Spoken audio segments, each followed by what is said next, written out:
आसार मतलब सार ना होना। तो इतना मैंने बहुत अच्छे से सीखा, जैसे ओशो कहते हैं कि तब तक और इतना कर लो, तुमने कोई काम तुम्हारी करने की इच्छा थी या तुम कर रहे थे और तुम नहीं कर पाए और तुम उससे मुड़ के और दूसरा कोई काम करने लगे, तो तुम वही करोगे उस काम में भी। तो जैसे कि जिसको धन संग्रहित करना है, कर लो, खूब कर लो, कर लो, कर लो, कर लो, कर लो, तब तक करो जब तक उसमें, जब क्योंकि इतना धन हो जाएगा ना, जब और कमाने में कोई रस नहीं रहेगा। क्योंकि ऐसा कहा जाता है कि $71,000 या $71,00,000 कोई इंसान, अमेरिकन वो है कि कमाने लगता है तो फिर उसको और फ़र्क नहीं पड़ता है कि पैसा बढ़ेगा तो उसको खुशी होगी, नहीं होगी। तो कमा लो, कमाते जाओ, फिर अपने आप एक क्षण आएगा कि आपको कोई फ़र्क नहीं पड़ेगा और आप कितना ही कमा लीजिए। जैसे एलन मस्क सबसे अमीर आदमी है वर्तमान में, फिर वो इनसिक्योरिटी, एम्प्टीनेस फील करता है कि कभी कभी, तो वैसा ही फील हो जाएगा। तो एक बार कमा लीजिए, वो कमी महसूस ना हो कि मैंने ये नहीं कर पाया, कर लीजिए। एक होता है, बहुत अच्छी बात कहते हैं, आसार दिखना तब जब आपने वो किया नहीं है, बस सिर्फ ध्यान से देखा है। एक आसार होता है तब जब आप वो करते हैं और फिर महसूस, अनुभव कर लेते हैं। जैसे मैंने अनुभव नहीं किया है मैरिज लाइफ को, बट मैंने बहुत ध्यान से देखा, तो मैंने ये देख लिया है कि इसमें कोई सार नहीं है। लेकिन इसी के साथ में ये भी दिख गया है कि शादी या मैरिज ना करने में भी कोई सार नहीं है। तो जो भेद था शादी और ना शादी करने का, वो गिर गया है। अब मैं शादी करूं तो भी खुश, ना करूं तो भी खुश, तो भी मैं ऐसी ही हूँ, और शादी करूं तब भी मैं वैसी हूँ। क्योंकि ये जो फ़र्क था मेरा शादी करने ना करने का, शादी नहीं करनी, नहीं करनी, नहीं करनी, ये कह के मैं इतने चरम पे पहुँच गई। मैंने शादी अभी तक नहीं भी की, तो इधर तक पहुंच गई कि अब और ऊपर नहीं उठ सकती। अब आसार दिख गया कि शादी ना करने में भी क्या सार है, ज़िंदगी खेला है, खेल रहे हैं तो सब कुछ खेल लो। तो शादी ना करना या करना कोई मायने नहीं रह गया है। करूँ तो भी कोई ख़ास प्रॉब्लम नहीं। वैसे ही सोशल सर्विस करने का मुझे बहुत इच्छा थी, मैंने बहुत की। मैंने फ्री में बच्चों को पढ़ाया, जो कर सकती थी अपने लेवल पे, जितना कर सकती किया। 2021 में कोविड के टाइम किया करते हुए एक टाइम आ गया जिससे ऊपर नहीं उठ सकती थी मेरी, मतलब उतनी हिम्मत थी, और उसमें भी मुझे आसार दिख गया। जो एक मोह होता है भाई बहन के लिए, अपने परिवार के, मैंने इतना मोह किया, इतना मोह किया, इतना मोह कि मैं उनके बिना रह नहीं सकती थी, मैं उनके बिना जीने। आज क्योंकि मेरी ज़रूरतें होती हैं, 2 जोड़ी कपड़े जो कि कहीं से भी मिल जाते हैं, 4 टाइम का खाना, और वो मैं किधर पे ही खड़े होकर कमा सकती हूँ, इतना मेरे अंदर प्रतिभा है। पैसा ना कमा पाना सिर्फ इतना दिखाता है कि आपके अंदर स्किल नहीं है जो मार्केट को चाहिए, बस इससे ज़्यादा नहीं। आपका लक, डिमांड, ये सब कुछ बकवास है। सिर्फ इतना है कि जो मार्केट को चाहिए, आप मजदूरी करने लगो, आपको पैसे आ जाएगा। मजदूरी कह दो कि हम कॉरपोरेट में मजदूरी कर रहे हैं, कह दो कि हम कंटेंट क्रिएशन में मजदूरी कर रहे हैं, या हम ईंटें ढोने वाली में, मजदूरी में फ़र्क है, लेकिन मजदूरी है ना, इसके लिए ईंटें सब तो नहीं उठा के ले जा सकते, कारीगर जैसे उनको सब तो नहीं जमा सकते। तो बस इतना ही दिखाता है कि तुम्हारे अंदर प्रतिभा नहीं है, इसलिए पैसा नहीं है। तो वो तो एक चीज़ हो गई।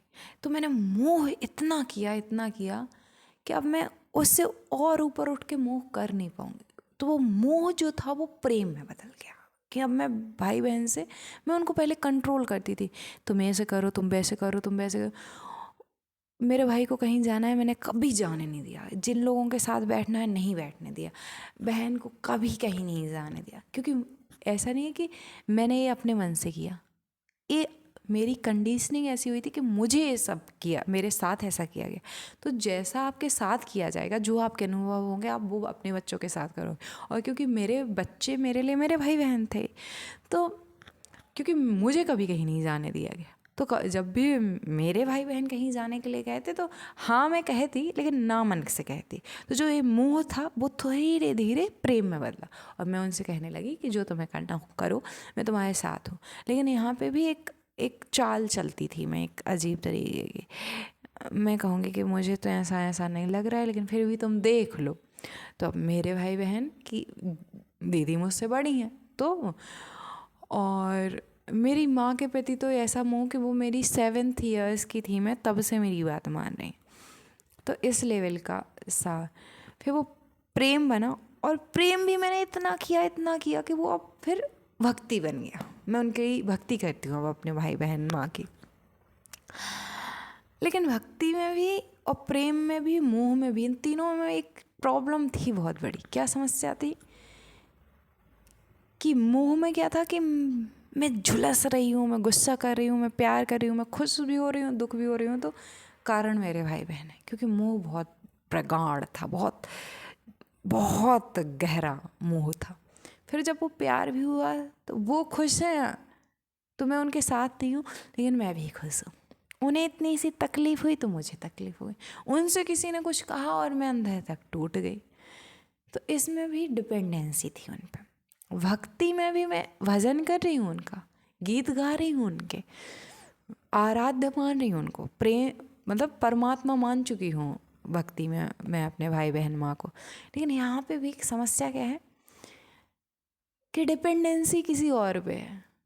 तो चाहे प्रेम हो, चाहे मोह हो, चाहे भक्ति हो, इसमें करुणा बहुत होती है और रोना बहुत आता है।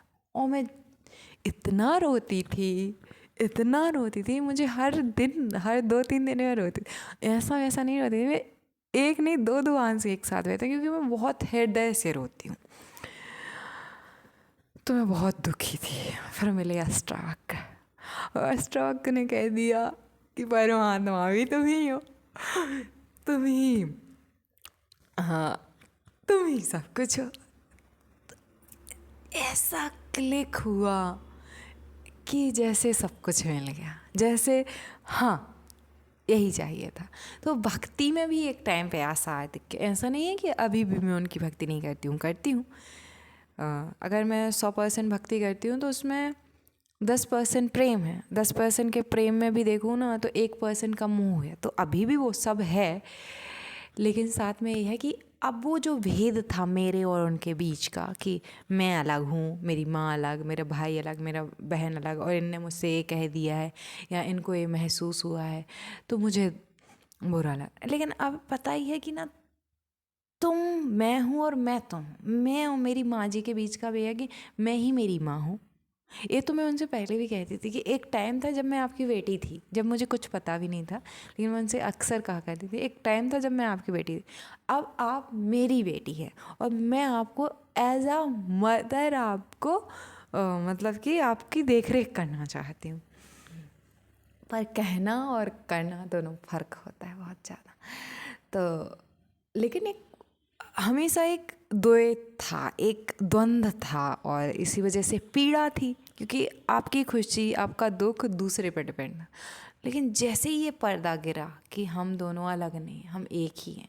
चांद अगर सूरज में भी मेरे मेरे फ़ोटो, मेरे मोबाइल की फ़ोटो में दिख रहा है तो वो भी सेम है, लैपटॉप पे दिख रहा है तो वो भी सेम है, पानी पे उसका प्रतिबिंब में बना है तो वो भी सेम है, नदी में बना है वो भी सेम है, समुद्र में बना है वो भी सेम।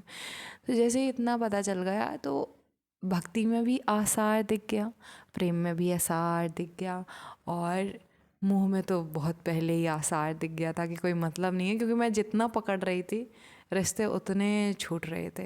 जैसे ही प्यार किया तो वो थोड़े से खिलने स्टार्ट हुए, और जैसे ही भक्ति की तो वो जो करें वो मेरे लिए भजन हो गया, और मैंने खूब भजन किया, मतलब एक तरीके से अपने भाई बहन माँ का। तो अपने कुछ जो बहुत प्रिय दोस्त हैं उनका, एक ही दो हैं। तो ये था। अब मेरी बैटरी लो हो चुकी है 3%, लेकिन मैं जो कहना चाहती हूँ वो कहना थोड़ा सा ज़रूरी है।